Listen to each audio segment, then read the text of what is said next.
Right. So this the fourth video. ठीक है, तो हम लोग रिवर्सिबल एंटीकोलिनेस्टेरेज रिवर्सिबल कार्बामेट्स के बारे में पढ़े। अब हम लोग इरिवर्सिबल एंटीकोलिनेस्टेरेज के बारे में पढ़ेंगे, जिसमें कार्बामेट आता है और ओपी भी आता है, मतलब ऑर्गेनोफॉस्फेट्स भी आते हैं। ठीक है, तो कार्बामेट जो इरिवर्सिबल होते हैं वो होता है कार्बाइल, ठीक है, एल्डिकार्ड, प्रोपोक्सोर। तो प्रोपोक्सोर नाम इंपॉर्टेंट है, आपको एमसीक्यूज में दिखेंगे।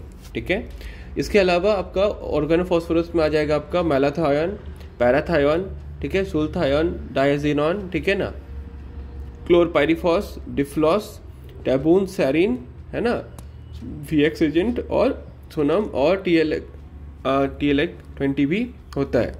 ठीक है ना। बेगॉन का कंपोजिशन क्या होता है ये आपको बहुत सारे एमसीक्यूज बुक में दिख जाएंगे। क्लोरफायरॉस और प्रोपोक्सोर ये होता है आपका बेगॉन में। एंड्रीन क्या होता है? It is an organochlorine. सब ऑर्गेनोफॉस्फोरस होता है, एंड्रीन जो होता है वो ऑर्गेनोक्लोरीन होता है। तो ये आपका वाइवा या एमसीक्यू में पूछा जा सकता है। ठीक है ना। इंपॉर्टेंट है आपका organophosphorus poisoning and carbamate poisoning. ठीक है, जो इरिवर्सिबल होते हैं, जिसमें एसिटाइलकोलिन बहुत सारा बढ़ जाता है। ठीक है, तो उसका जो निमोनिक है वो है dumbbells with the red tear. मतलब डम्बल्स का मतलब क्या हो गया? ये है देखो डम्बल। ठीक है, ये आपको जानना है, क्योंकि death due to respiratory paralysis भले ही हो, लेकिन आपको जानना क्या है? डायरिया कराता है, यूरिनेशन हो जाता है। कोई अगर ऑर्गेनोफॉस्फोरस पॉइजनिंग का पेशेंट आप देखिएगा ना, तो वहाँ पे आप देखिएगा कि आप वहाँ डायरिया लेके आएगा पेशेंट, यूरिनेशन एक्सेसिव होगा, मियोसिस होगा, मतलब pin point pupil. Now MCQs में पूछा जाता है which of the drugs causing pin point pupil. ठीक है, इंपॉर्टेंट क्वेश्चन क्या है कि जितने भी ड्रग्स पिन पॉइंट करते हैं, उसका वाइवा में आपको पूछा जाता है कि बताइए आप drug enumerate the drugs causing the miosis. तो ये मियोसिस और मिड्रियासिस, ठीक है ना, ये जान के रखिए। क्यों? क्योंकि ये आपका आई से लेके फार्मा से लेके हर जगह आपको ये क्वेश्चन पूछा जाता है, इवन आपका एनाटॉमी भी ऑब्वियसली। राइट, तो इंटीग्रेशन इज लाइक कुछ टॉपिक्स ऐसे होते हैं ना जिसको आप आराम से इंटीग्रेट कर सकते हो। There are some topics which can be integrated by, मतलब पूरा मेहनत कर लो फिर भी इंटीग्रेशन नहीं होता है। ठीक है ना, तो वहाँ पे आपको कॉन्सेप्ट बनाने होते हैं। रटता है सभी लोग, ठीक है, तो कुछ लोग समझ के रटता है, कुछ लोग बिना समझे रटता है। तो हमेशा याद रखना, समझ के रटना। ठीक है, ऐसा नहीं कि एकदम जस्ट कुछ भी पढ़ लिए, ऐसा नहीं होता। राइट। अच्छा, इंपॉर्टेंट है ब्रेडिकार्डिया। देखो, ब्रेडिकार्डिया कराता है, ब्रोंकोस्पाज्म कराता है, इन्यूरेसिस कराता है, लैक्रामेशन कराता है, सलाइवेशन करवाता है। तो ये क्या है? दीज आर द, ये डम्बल निमोनिक जो है वो ऑर्गेनोफॉस्फोरस पॉइजनिंग में ये क्लिनिकल फीचर्स पाए जाते हैं। तो what is the mechanism of action? कि it inhibit the choline esterase enzyme, जिससे एसिटाइलकोलिन का कंसंट्रेशन बढ़ जाएगा। तो एसिटाइलकोलिन का कंसंट्रेशन बढ़ जाएगा तो उससे क्या होगा? एक होता है, देखो, एक होता है एनाइनिक साइट, एक होता है एस्टेरिक साइट। ठीक है, organophosphorus block the asterisk site only.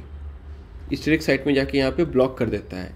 और कार्बामेट क्या करता है? कार्बामेट जाके इसको भी ब्लॉक करता है, इसको भी ब्लॉक करता है, दोनों को ब्लॉक कर देता है। ठीक है, ऑर्गेनोफॉस्फोरस पॉइजनिंग जो होता है, इसका ट्रीटमेंट आसान होता है।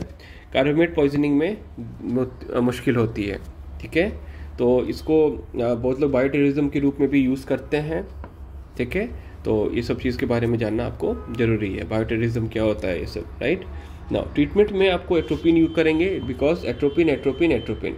ठीक है, ऑर्गेनोफॉस्फोरस का पेशेंट को हम लोग ट्रीट जैसे किए थे, हम लोग से बोलते थे सिस्टर एट्रोपिन लाइए, सिस्टर एट्रोपिन लाइए, जल्दी एट्रोपिन, जितना एट्रोपिन लाइए। हम लोग को क्या होता है? एट्रोपिन लगातार देते जाते हैं। ठीक है, तो कितना देते हैं? तो IV 2 मिलीग्राम पर केजी देते हैं आइडली। जो मतलब जो सिनेरियो होता है लाइफ पेशेंट पे जो आप करते हैं ना, आप देखते हो कि जब तक एट्रोपिनाइजेशन नहीं होता है तब तक, मतलब एट्रोपिनाइजेशन क्या होता है हम लोग डिस्कस करेंगे। तो जब तक ये नहीं होता तब तक हम लोग एट्रोपिन देते जाते हैं, एक लगातार देते रहते हैं। ठीक है, मतलब वाइल तोड़ रहे हैं, ठीक है, एक तरह से तोड़ के सिस्टर को दे रहे हैं, सिस्टर यहाँ फटाफट मतलब उसको इसमें डाल रही है और पेशेंट को दे रहे हैं। This is the life saving drug. हम लोग पेशेंट को बचाए हैं, बहुत सारा पेशेंट को मैंने बचाया है ICU में जब मैं काम करता था, इमरजेंसी में काम। तो उसमें मैंने देखा है कि atropine is a very very important drug.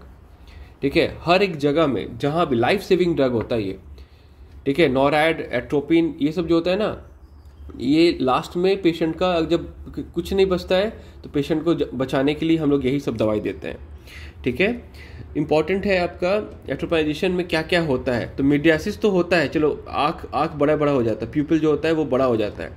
इसके अलावा टैकीकार्डिया होता है, बाउल मूवमेंट्स कम हो जाते हैं, कॉन्स्टिपेशन जैसे होते हैं। लेकिन इंपॉर्टेंट, सबसे important, what is the definitive sign of atropinisation जो हम लोग चेक करते हैं, जो हम लोग सेथो से चेक करते हैं, देखते हैं ब्रोंकियल सिक्रीशन जो होता है वो कम हो गया है, ठीक है। वो मतलब ये सबसे डेफिनेटिव साइन है। Mydriasis is not a definitive sign, ठीक है, बट वो भी हम लोग देखते हैं, ये भी देखते हैं, बट हम लोग ब्रोंकियल सिक्रीशन कम हुआ कि नहीं वो भी देखते हैं, ठीक है। उसको हम लोग सक्शन करते हैं तो उसमें भी हम लोग को मतलब वो दिखता है, समझ में आता है कि एट्रोपिनाइजेशन हुआ है कि नहीं हुआ है। हो जाएगा तो फिर और एट्रोपिन नहीं देना है, ठीक है। अच्छा, कुछ ऑक्साइम्स होते हैं, दीज आर कोलिनेस्ट्रेज रिएक्टिवेटर्स, ठीक है, ठीक है ना।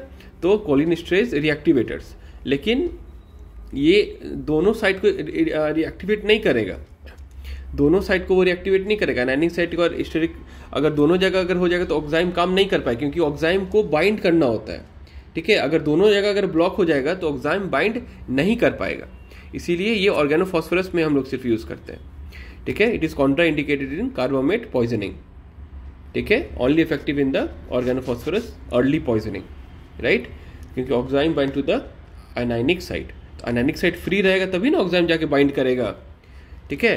Bind to the anionic site, reverse organophosphorus from the esteric site, ठीक है ना, वो वहाँ से निकाल देगा बाहर। तो दिस इज ये क्या है कि अगर मान लीजिए अगर ये दोनों ब्लॉक रहेगा तो ऑक्साइम काम ही नहीं कर पाएगा, ठीक है। तो ऑक्साइम जो देते हैं it is the early causes of organophosphorus में पॉइजनिंग में हम लोग उसको देते हैं। एग्जाम्पल हो गया पैम, पैलिडॉक्सिम, ओबिडॉक्सिन, डेसलमोनोऑक्सिम, डैम, ठीक है, डैम पैम, ठीक है ना। एंड इंपॉर्टेंट चीज क्या है कि pralidoxime do not cross blood brain barrier, जबकि ओबिडॉक्सिन और डैम जो है आपका diacetyl monoxime it crosses the blood brain barrier, ठीक है। So this is very important. यहाँ पे अब हम देखेंगे PSNS टाइप में एंटीकोलिनर्जिक ड्रग्स जो है, एंटी मस्क्रिनिक ड्रग्स का नाम कुछ जानेंगे। तो ये आ जाएगा नेचुरल या फिर सिंथेटिक। तो सिंथेटिक तो बहुत सारे हैं, नेचुरल में आ जाएगा आपका एट्रोपिन, ठीक है, उसमें आ जाएगा एट्रोपिन, और आपका आ जाएगा, ठीक है, हायोसिन या स्कोपोलामिन, ठीक है। और वाइवा में पूछा जाता है कि एट्रोपिन कहाँ से आया, तो एट्रोपा बेलाडोना से आया, दतूरा से आया। एट्रोपा बेलाडोना का मतलब होता है, बेलाडोना का मतलब होता है ब्यूटीफुल लेडी, ठीक है। और हायोसिन आता है हायोसिनस नाइगर। तो इसके बारे और डिस्कस करेंगे फिर हम लोग नेक्स्ट वीडियो में।